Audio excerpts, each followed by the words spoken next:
Hi, today's video will be short and sweet, but should have a lot of good information in it. First of all, I have a few things I'd like to get off my chest before we continue with today's topic. One is I would like to specially thank those that continue to email me, call me, and talk to me about their own struggles with anxiety, and they thank me. I still get thank you letters every day from people that were surprised that I even posted that video about my personal experience. If you haven't seen it, you should watch it because it reminds us that yes, we were all human and we all have issues outside of domaining. But I can't say that I'm not happily delighted every time I get a letter from somebody who thanks me because they went through or are going through a similar situation and it helped them. And the video helped them get through, or some of them have told me they're going to watch it 2 and 3 times, and they've even showed it to their family and their family's kids and things like that. And the fact that that video is able to give people some comfort in a time that I know is very horrible makes me feel really good. It's probably one of the best things that I've done besides, well, I'd say it's the best thing I've done. If I'm able to offer even one person a little bit of relief or understanding that they're not alone, then it's really good. This is February. It's Mental Health Awareness Month. So again, thank you to everybody that sent me your letters of concern. I can't believe how many letters I got from people saying that I had tears in their eyes when they watched the video, either because they could relate to it or because they felt for my situation. So thank you again.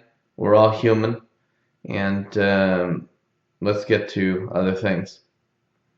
So I did a video yesterday on the fact that I feel I could take a registrar and make them the #1 registrar because I really feel I can. I know I can, actually. And I was surprised, indeed, when I got a phone call from somebody who was extremely wealthy and could buy a GoDaddy 2 or 3 times. I was surprised because he even knew about my videos and that he even watched them. A few other people have already reached out to me, so don't be surprised if in the next couple of years you see a new registrar or a current registrar break into that brotherhood of the top 3 or the top 5 registrars that are out there, because I have a feeling it's going to happen. Oh, again, another important but very stupid thing. I got everyone was getting those LinkedIn letters about how you're in the 5% most viewed profiles and the 1% most viewed profiles. Well, about 10 minutes before shooting this video, I got my letter from LinkedIn saying that congratulations, Adam, you're one of the top 1% most viewed LinkedIn profiles for 2012. So yay. All this means is that I'm in the top 2 million people who are being spied on a daily basis on LinkedIn. Whoopee. Anyway, a couple of useless facts, because you know how I enjoy those, and then we'll go on to today's video, which I think is a topic that will interest a lot of people. So today's useless facts. The world's termites outweigh the world's humans by 10 to 1. So that's not very good. There's a lot more termites than there are people. And some people just get under my skin and bug me in general, but now we know why. There's lots of termites. Anyway, the other one is elephants are the only mammal that can't jump. So go ahead and test that on other mammals if you go to the zoo. Ask them to jump and see if they will. Most of them can, but they won't because they're just stubborn. Anyway, that's it for useless facts for the day. Let's go on to today's topic. Today's topic is domain leasing. This was requested by a user through email. And again, feel free to email me your topics to adam@dcg.com. And if it's a topic I haven't covered or I think other people have interest in, I'll definitely do it. So there we go with that. It's domain leasing. A good friend and colleague, Elliot from Elliot's blog, did a good article on domain leasing. So I'm not going to recreate the wheel. I'm going to give you his key benefits, and then I'm going to add some things to it. So he did an article on Elliot's blog on December 30th, 2012, and I'll put a link to it under the post once I post this video. And he's got some pretty good ideas. He's he says, here are the 5 reasons why I think leasing domains is a great idea for domain owners. And these are some pretty good ideas. So one is consistent revenue stream that is greater than pay-per-click earnings. Well, we all know pay-per-click earnings are tanking, so Elliot's right there. Leasing is definitely going to be better than pay-per-click earnings. And then his second point is with domain valuations down from 2006 and 2008 highs, which we all know they are, you can keep your domain names without selling at arguably lower valuations. So you can get more money on a lease than you can if you just go and outright sell it. Plus, there's always a chance that the buyer may pay for 8 months or 6 months or 4 months and then default, and then you got all the money and you get the domain too. Obviously, you don't want them to default because you want it to go through, and hopefully it will. Next thing is, he says you can probably get a much higher sale price if you do lease to own or purchase in your agreement. Well, that's definitely true. You can ask for more money because they're paying you over time instead of all at once. And then he says there's possible tax advantages to the domain owners, and you should check out what those tax advantages are based on your own country and your own income tax laws. Then he goes on to say why I think leasing is good for end users.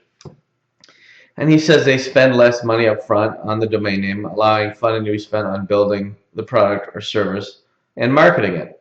And everybody needs money to market a product, so it is good when you're building a business if you have to put less up front, but you can still get a premium domain name. So he's right about that. He says you can work with the domain name owner to agree on a fair purchase price or lease to own deal for the domain name in the future, allowing an idea to be built out before committing 100% of the capital. The other thing you can do is you can just plain lease the domain name. You don't have to actually do a lease to own. So you could have a domain name that may be making you just a few bucks on parking and lease it out for even $100 or $200 a month if somebody's interested, and you're going to get 10 or 20 times whatever your parking revenue is. So generally it's good. I know personally I've changed my banner that's on my park pages on internet traffic, so now it says lease or buy this domain, inquire here, and then it's got the link and a phone number. And I do that because I believe that leasing is a good option. I think it's a better option because I want to own my asset and make money off of it, and still own it at the end. So leasing to own is good.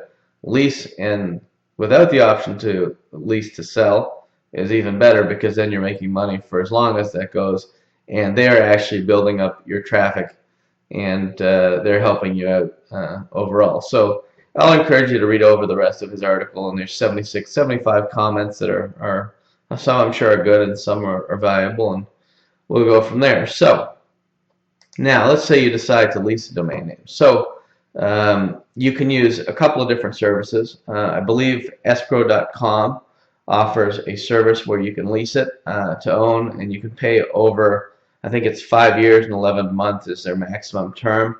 I wouldn't recommend a term more than 2 to 3 years, but again, that's up to you. Depends on how much money you're getting and if it's worthwhile. So usually 2 to 3 years. 3 years would be my max on a lease. That's my personal preference. And so let's go back to Escrow.com. I believe they start leasing domains at $50,000 and up, and you can lease them again up to 5 years and 11 months, which is just under 6 years. Now, you can speak to Andy Hill over there.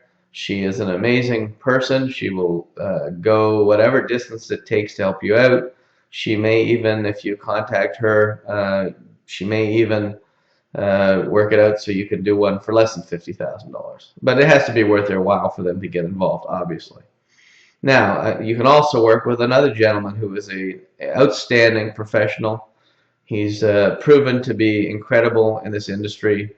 He's proven to pass the test of time. He's been building businesses fairly regularly, and he's a good all-around guy, and that would be ECOP and Francois Carrillo, who most of you should know. And if you don't know, go to ecop.com and read about their service. From what I understand, there is no minimum on ECOP, and I know Francois would be willing to work with you, whatever the price is and whatever the terms are, and he'll help you get it set up. So visit ECOP if you have any questions about leasing, and Francois is a great guy. So Do I think domain leasing is good? No, I think it's great. I think it's a much better revenue stream than parking. If you can get people interested in leasing your domain names, you're in good shape. How would I compare it with lead generation? Well, they're two different animals. They're both good, but they both have different purposes. So I can't really compare apples to oranges. It's just not really fair. Personally, I'd rather lease it, because if I lease it and I get good money, I don't have to worry about continually putting work into it and doing lead generation. But if you work hard, you will make more money at lead generation than you will on a lease.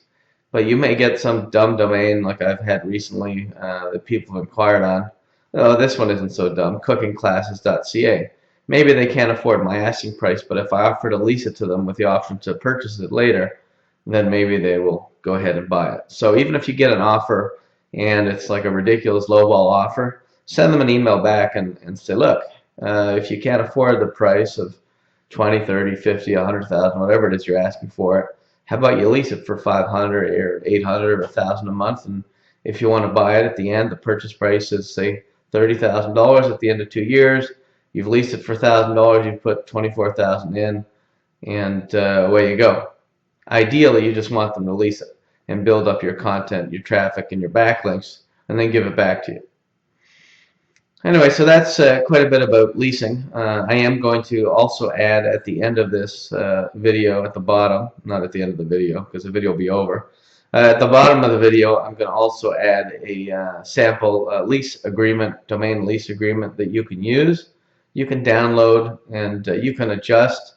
When leasing a domain name, if you don't use ECOP and you don't use Escrow.com, what I suggest you do is I suggest you if you're going to use an agreement that you created yourself or one that I'm posting, that you have a lawyer review it and make sure it CYAs you the whole way, because the whole point of this is to make sure you cover your ass and you don't lose your assets. So this is just a sample agreement as a guide.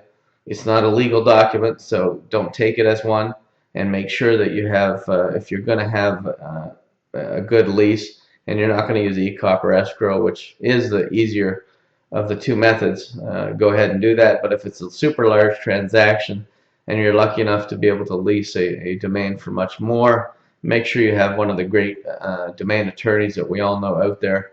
Look at it. I can't remember them all, but you know, John Berryhill, Zach Muscovich, Howard New, trying to think of the other ones, but there's a few other ones. Whoever you like, whoever you use, make sure that they review it and make sure that you protect yourself if you are going to lease a domain name. Anyway, so the last thing is, if you do have the opportunity to change your banner on your domain names, instead of just having this domain maybe for sale or this domain is available or anything like that, change it to this domain may be available to buy or to lease. And again, don't turn down those lowball offers. Make sure that you're keeping track of any offers you get on domain names, whether they're lowballs or not, because it means somebody has an interest in your domain name, and you want to keep a pretty good list of the offers that you get, and you don't want to drop any domain names, even if they offered you $50 for it, because it means they want the domain name, and eventually they'll come around. And believe it or not, I am still getting emails now from domains that I put offers on over 4 years ago, and now people are coming back to me thinking they can get the same price. But people do come back to you all the time, so just keep that in mind when you put out a price. Somebody will come back to you, and who knows what the price will be. It may be up, it may be down. It's your decision. Anyway, that's it. We've covered domain leasing. If there's any other topics that you want, send me an email to adam@dcg.com. If you haven't already, subscribe to theartofthename.com. Go to theartofthedomain.com. Do yourself a favor, and in the subscription box on the top right, input your email, confirm your email, and then every time I do a new video, you will get an email saying, hey, there's a new video on the art of the name, and here's the topic.